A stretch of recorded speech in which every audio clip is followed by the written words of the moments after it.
Hey guys, it's Chris from Magic Stronghold Games, and I'll bring you a deck tech of the Zombie Yamato list that I played last week that went to a 3-in-1 finish.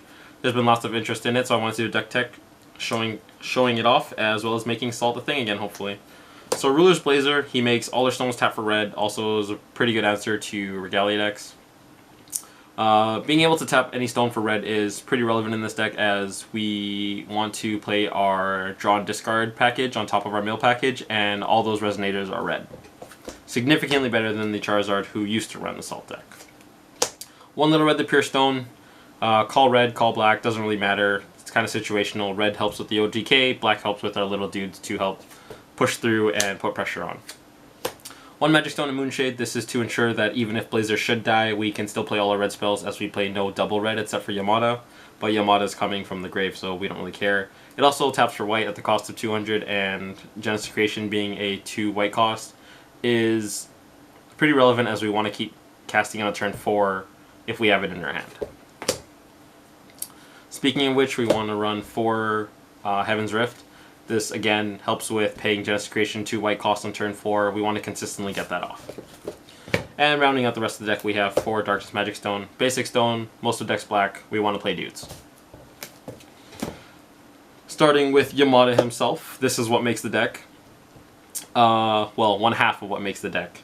The Yamata is insanely undervalued. It has swiftness, target attack, it's a 200-2000, it attacks 8 times in a turn, and that's what sets up the OTK. We run 4 Prowler of Niflheim. It's a 1-drop that mills 2. It is a 3/3, so its body's a little underwhelming, but it is a zombie, so it can be pumped from our field edition. 4 Guinevere, one of the resonators in the draw and discard package that I was talking about earlier. Not much to say about it. It draws 2. We can pitch a Yamata that's stuck in our hand, or an addition maybe that we want to bring back if there's a Yamata already on the field. Card's pretty good in this deck. I feel like it might be 3, cut down to 3. But for now it's 4 until I get further testing in. 4 Forty Thieves. This card is actually just the nut in Reanimator. It is a 2-drop that allows us to draw 2 cards and then discard 2 cards. It's really relevant that we get to draw 2 first, as we can draw into what we want to pitch. Unfortunately, it does have a weak body, and it doesn't get pumped up by Niflheim unless we attach necromancy. So it dies to bow and it dies to thunder, but its main job is to fill our grave with the stuff we want to bring back on turns 3 and 4. So phenomenal card and kind of a staple in the zombie Reanimator. In the list during the tournament, I ran 3 Card Soldier Club. A lot of people have gone back and forth about running Soulless Soldier. Matt Cosmer posted a list where he chose to run Soulless Soldier over Card Soldier Club.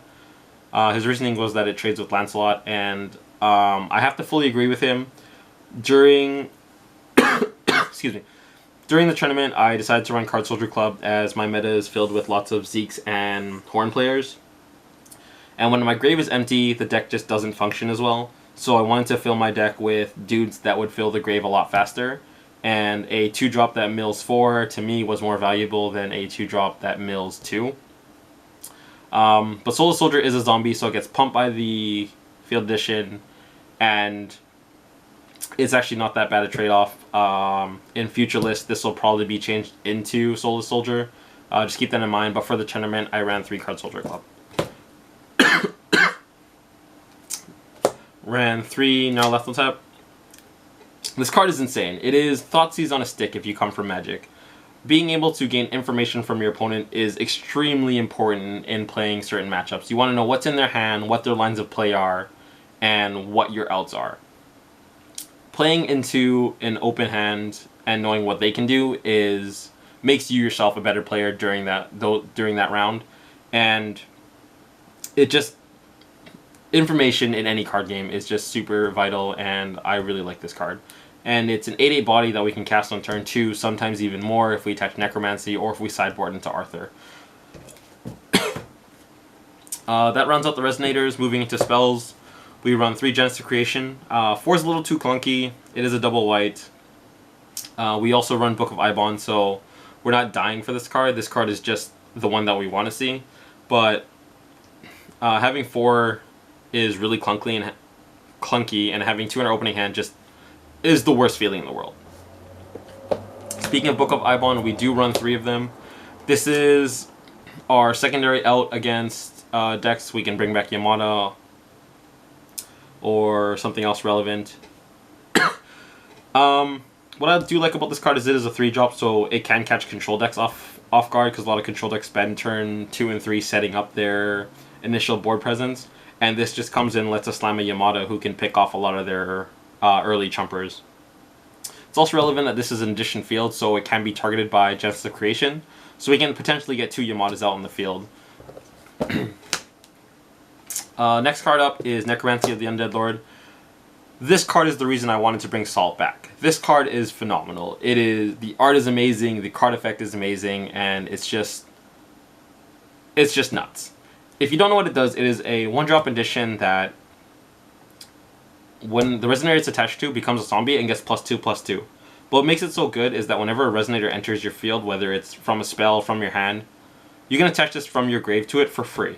And having 2 or 3 of these in the graveyard when we cast Yamata turns Yamata into a 4 or 600 attack, and that's swinging for 48, which is enough to do an OTK if they don't have blockers, or even if they have 1 blocker up, we can still OTK for 42. Card's amazing, love it. This is the reason why Salt is back. 3, Niflheim, the Realm of the Dead. Originally this card was 4 of before the tournament, but I found 4 to be kind of clunky. You didn't want to see 2 of these in your opening hand because it ruined your 2-drop really. It does pump all our zombies by 2/2, which is really nice, and it also banishes to fill our grave with 5 cards.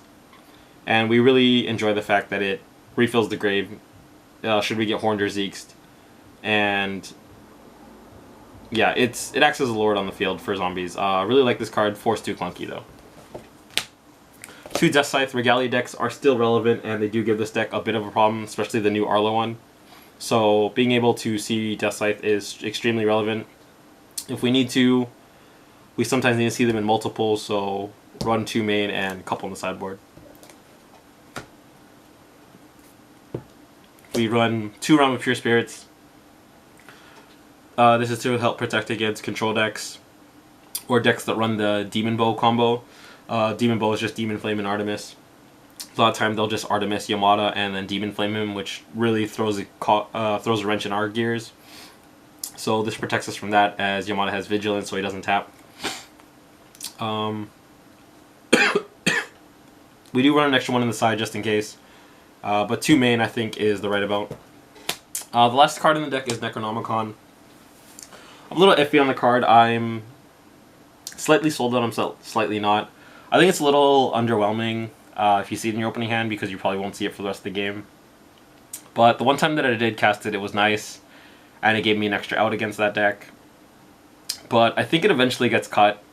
It is an addition field, so it can be retrieved off of Book of Genesis, but generally most control players are going to Keen Sense or Cake Zone or Justice Creation, so we probably won't get it. Moving on to our sideboard. Sideboards are completely meta dependent, so don't think you have to copy this card for card, or that this is like the sideboard to have. Look at your meta, take down some notes, figure out what works for you. 2 Certos. This is to cater to the Vlad players. We can handle Vlad decks, but life gain is still a problem for them, or for us, sorry.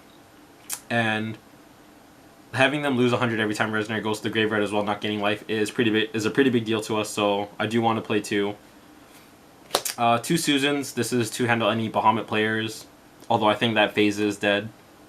But they're still Guiber players for our Bonsai Grim and just general white aggro decks, so 2 Susans help me deal with that.